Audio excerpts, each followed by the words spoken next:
if you really look at the complexity of all of the products and materials around us, whether in buildings or transport or power generation, they are all really the outcome of a complex process from extraction right the way through to manufacturing.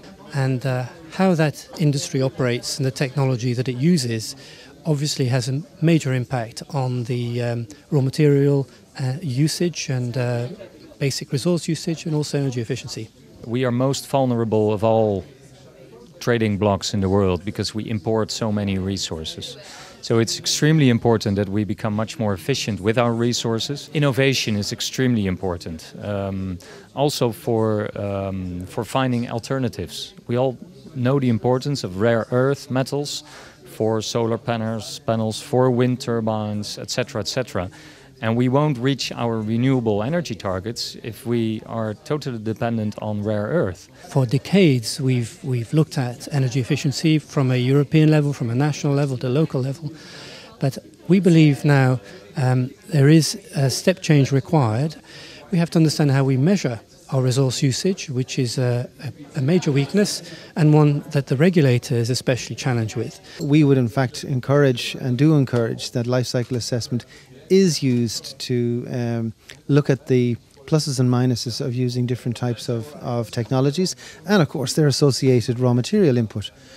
From our perspective with nickel and with other metals, we see that certainly to produce a ton of nickel is very energy intensive. However, a lot of that is recovered eventually through the use of the material in stainless steel or whatever. So over its lifetime and through recycling. I think the most important hurdle right now is to get some policy focus back onto the issue.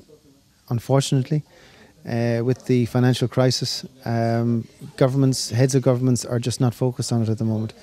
So at some point, and I hope it's in the near future, they will be able to refocus on this. And when they do refocus on it, it's very important that they look at policy coherence. It's very clear. If you use less energy, your energy bill goes down. Everything that saves money is extremely important. So I believe that investing now in energy efficiency, but also in resource efficiency, if you see the bigger picture, is one of the ways to get out of this crisis.